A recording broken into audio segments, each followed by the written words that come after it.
Devils at Cradle isn't just a conservation facility, but it's an education facility, because in the past the ignorance that surrounds Tasmanian devils almost led to their extinction.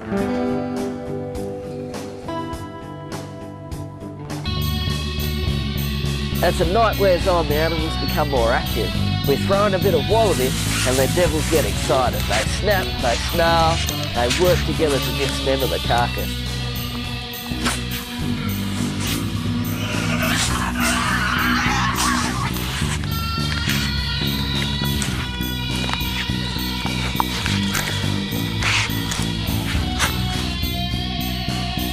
They're not a social animal, but when you throw food into the equation, it's basically anarchy. There's no hierarchy, there's no control. Every devil just uses their sounds and their posture to avoid a confrontation, but it's spectacular.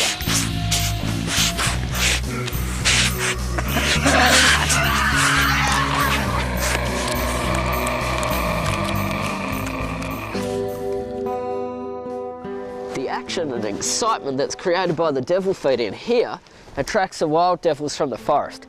So we've created a field monitoring program to monitor them as they come in. This is a passive infrared camera. This detects the heat in motion of a devil. We use a bait box, which is just a tube full of wallaby guts, so that it's not a carcass and the animals aren't developing a dependence. It's about 3 metres from the camera. The devils come in from the surrounding forest. This unit with a motion detector picks them up, fires a flash, we get a shot of the devil. They turn around on the bait box trying to dig it up, and we get all their markings. We can individualise them, we can sex them, we can judge whether they've got Devil Facial Tumour Disease or not. Just at this one feeding site, we've had 27 devils feed. 3 of them have got Devil Facial Tumour Disease, which is about a 12% effect.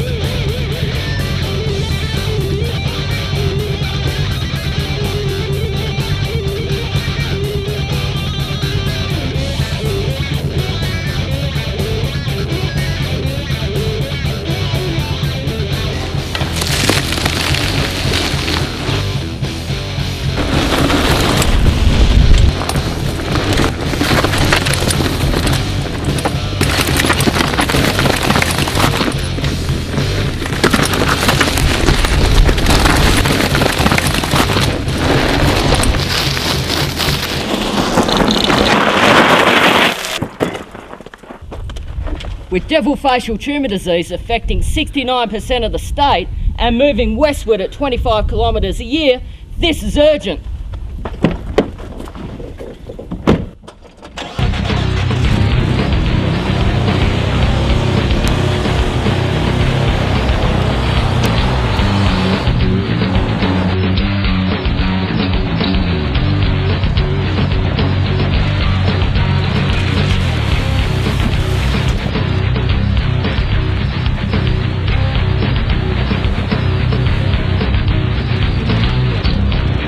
We're on our way to Tasmania's rugged west coast.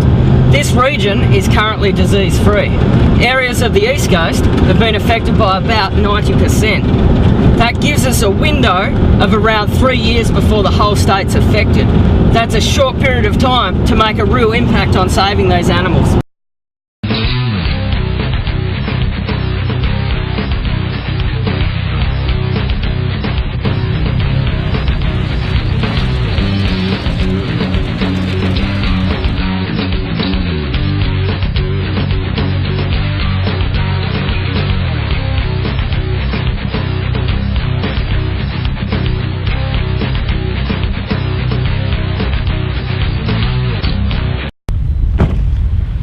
Gates, the entrance to Macquarie Harbour just outside Strawn, site of one of the most notorious penal settlements in Australia's history. This is where the worst of the worst were housed. Across the harbour is the last refuge of the Tasmanian devil. This area is currently disease free.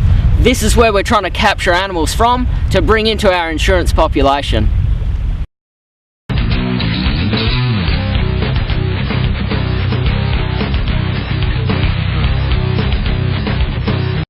This is West Point, the furthest west that you can go in Tasmania. That way, it's about 24,000 kilometres before you hit Chile. This coastal, scrubby habitat supports a huge population density of devils. We're going to try and bring some of these animals in so you can observe them. You'd think with over 5 of them per square kilometre, that would be easy, but they're characterised by being very elusive. Devils follow game trails. There's quite a number of these paths coming down through the bush, converging here. This scat indicates that it's a latrine site. You've got a number of devils crossing over, they urinate, they defecate here, communicating with each other. We thought it would be perfect to set up our Devil's restaurant. This is Flotsam, the sea's version of roadkill. This fairy penguin would be a food source that the devil would thrive on in this region. We're going to stake it out in this area and try and bring some of these animals down the game trail and observe them.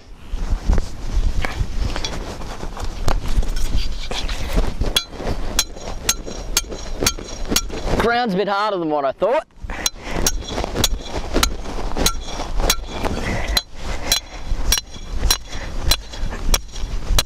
Devils can supposedly smell prey about 3 kilometres away.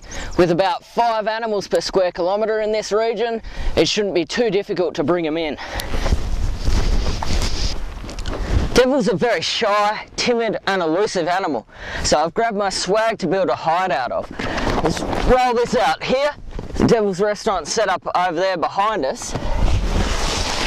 I'll keep myself and my movement covered with the camo net so that they can't pick out my silhouette. Got my digicam to get some killer shots. And a truckload of warm clothing. Gets pretty cold here on the west coast of Tasmania. The crew and I, we don't do mornings well, but what we've found is that our fairy penguin, the Flotsam that we found yesterday, hasn't been touched. That might indicate that devils are on the decline in the region. And what we've seen in other regions, when Devil Facial Tumour Disease strikes, is it leaves the back door open for the fox. Tasmania for 150 years was fox-free, and then about 8 years ago, some idiot introduced them into the northern Midlands. They've radiated out into regions affected by disease. Hopefully that's not what we're seeing here. Devil Facial Tumour Disease has made Tasmanian devils vulnerable to extinction. Our window of opportunity is closing.